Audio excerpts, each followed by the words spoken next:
Hello, beings of light. Today we will share the story of Sarah, who died during an operation and found herself in a black void. She recounts her encounter with Jesus and what he showed her during her experience. Shall we listen to her story? When I was 14, I had an accident, cutting my leg deeply, and was taken to the hospital. I saw my life flash before my eyes like a super-fast movie. I thought of all the people I loved and regretted any cruel actions. Time seemed to slow down, almost stopping, and I thought I was going to die. I questioned how I could die without a single happy memory, feeling like a wasted creation. My childhood was full of abuse, and I often felt angry for not having happy memories. In the hospital, I waited for hours, bleeding, until my father finally got a nurse. My kneecap was hanging, and I needed urgent surgery. They gave me gas to anesthetize me, but I remembered my grandfather waking up during surgery, and I was terrified it would happen to me. I inhaled the gas as much as I could, hoping to fall asleep. But I never lost consciousness. Instead, I started panicking internally. I couldn't move or scream, but inside I was screaming that I was still awake. Suddenly, I found myself floating on the ceiling of the operating room. I felt calm and weightless, almost as if I were bouncing between the ceiling and the floor. I heard a high-pitched sound that was both heard and felt, causing me pain. I expressed discomfort and, in a blink, I was transported to a black space, darker than anything I had ever experienced. I always feared the dark, thinking something might attack me. I tried to feel my body, but I couldn't. I thought I was dreaming, but didn't understand why I couldn't feel my body. I wanted to find a light switch or something. After a while, I saw a dot of light in the distance. The light approached quickly, and fearing it would hit me, I moved out of the way. When I turned around, I saw a magical light, full of colors like gold, white, and pink, all shining like a diamond. The light seemed alive and called me into it. I placed my hand in first, and the sensation was indescribable. I felt immense love, something words cannot express. When I fully entered the light, I felt loved and embraced in a way I had never felt before. It felt like someone was holding me tightly. For the first time in my life, I allowed my barriers to fall and let myself be carried away by the experience. I danced in the light, spun around, and felt incredibly happy. Finally, I had the chance to see how I looked, since I couldn't see or feel myself before. I could see myself in 360 degrees from the shoulders up. I realized I looked the same, but it didn't matter. Then I saw two beings of white light approaching. They had the shape of people, but were made of light. I thought the anesthetic was making me see things, but even after blinking several times, they looked the same. The beings communicated with me telepathically, telling me they knew where my father was and guiding me to him. We walked cautiously to the end of the light, where I was hesitant to enter. But I trusted the beings of light and passed through a kind of luminous door. As I crossed, I found myself experiencing it from an external perspective. I saw myself ascending towards a huge blur of clouds. I reached a place that I can only describe as a world of lights, where everything shone like diamonds. The trees, plants, and flowers were immaculate, with no dead leaves or broken branches. I walked along a path, admiring the beauty around me, until I reached a building made of crystalline material. There I saw 12 crystal walls with names written on them in different colors. They were names in English, which I could read, but I don't remember them now. I stared at the walls for a long time, trying to memorize everything. I saw two women coming towards me, and afraid to speak to anyone, tried to hide behind a tree. To my surprise, I managed to enter the tree. I was thrilled because I always wanted to know if I could do something like that. I watched the women pass without seeing me and stayed in the tree for a while, happy to be there. Then I heard a playful male voice ask if I would stay in the tree forever. I laughed and said I didn't know I could go anywhere else. The voice told me that this was my home and that I could go wherever I wanted. I started walking along the path, doing acrobatics, something I always loved as a child.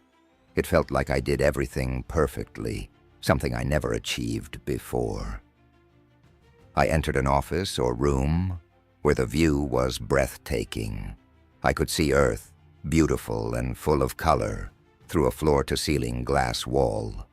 Earth looked so close, and I was ecstatic about its beauty. I reflected on everything I had been through up to that point. I always wondered why God didn't protect me from the abuse I suffered. I loved God and wanted to know why He didn't intervene to help me, as He did with people in the Bible. I felt that no one liked or loved me in this world. As I thought about these things, I began to get answers. It was a soft, musical, male voice. I asked why God didn't protect me and heard that He would. I said no one believed me, but the voice replied that He did. It was incredible to feel someone supporting and believing in me. As I looked at Earth, I thought about how I always wanted to be more beautiful and heard that I was. I asked if I really was, and the voice confirmed it. I felt immense joy knowing that someone thought I was beautiful. I asked to sing well, and the voice said I already did.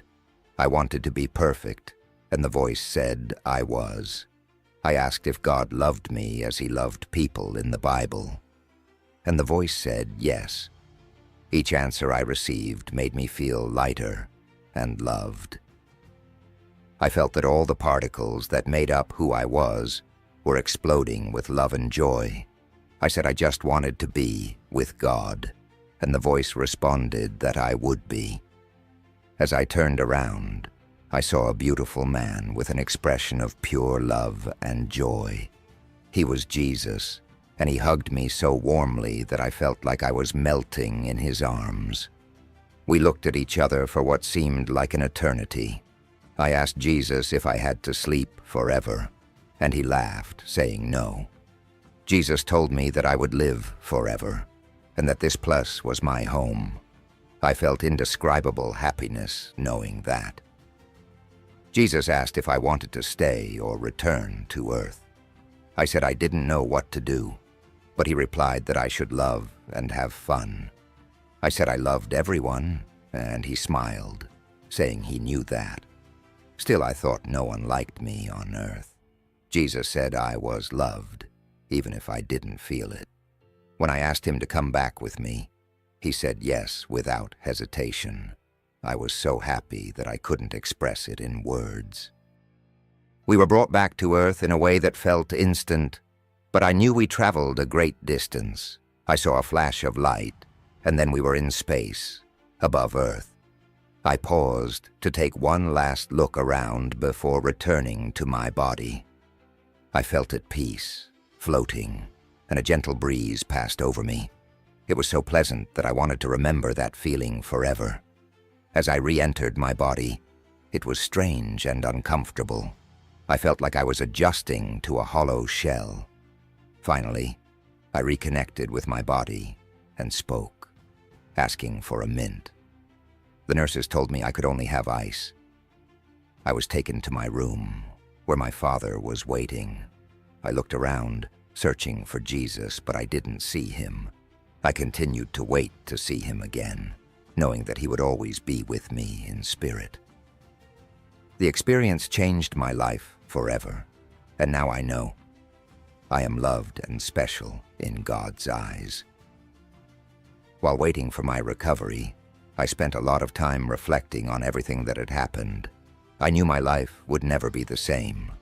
I started to notice how everything around me was connected in a way I had never noticed before. Every person, every event, every feeling seemed to be part of a bigger plan. I felt deep gratitude for having had this experience and for knowing God's love in such a direct and personal way. My recovery was long and difficult. I had to relearn to walk and deal with the physical and emotional scars left by the accident. But each day, I felt like I was growing and becoming stronger. There were moments when I doubted myself, but whenever that happened, I remembered Jesus' words and the love he showed me. That gave me the strength to continue and believe that everything would be okay.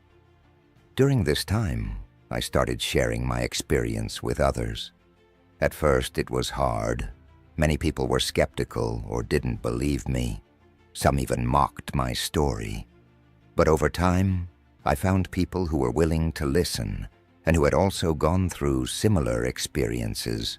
We formed a support group and shared our stories and learnings. This helped me realize that I was not alone and that there were others who understood what I had been through. This experience also led me to seek more knowledge about spirituality and the purpose of life. I started reading books, attending seminars, and talking to people of different religions and beliefs. I discovered that, regardless of the differences, everyone was searching for the same thing: love, peace, and understanding. This broadened my worldview and helped me develop a deep empathy for others. As I recovered physically, I also began exploring new ways to express my spirituality. I found comfort in meditation and prayer, which became an important part of my daily routine.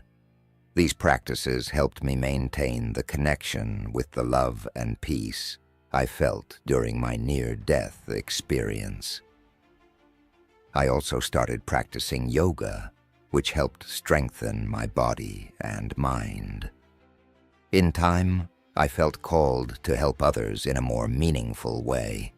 I decided to study to become a spiritual counselor, so I could use my experience and knowledge to support and guide others on their spiritual journeys.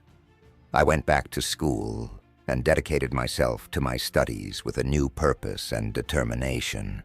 Each class, book, and learning experience seemed to bring me closer to my goal of helping others.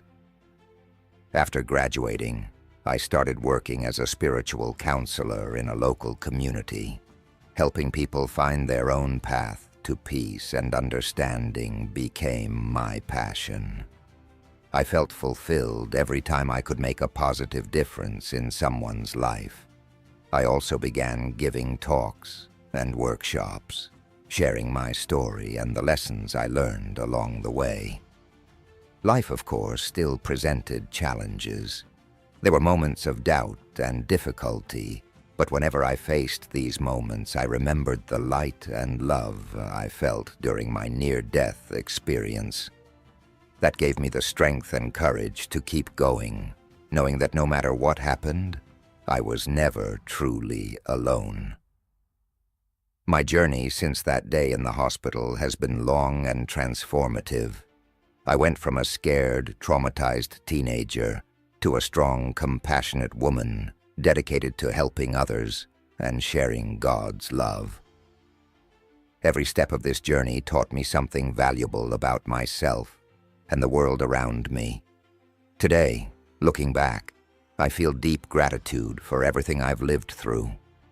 My near-death experience was a turning point, a moment that showed me the true nature of love and compassion. It inspired me to live my life in a way that reflects these values, to be a light for others, and to continue growing and learning every day. Amazing story of Sarah, isn't it? Even though she faced challenges, her NDE showed that in the end, light always prevails. And for those of us who haven't had such experiences, we can also transform our lives by learning from these accounts. In the end, all that matters is love. Thank you for watching the video up to this point. Subscribe to the channel to help us continue bringing this type of content. And if you liked this video, share it with those you love. See you next time.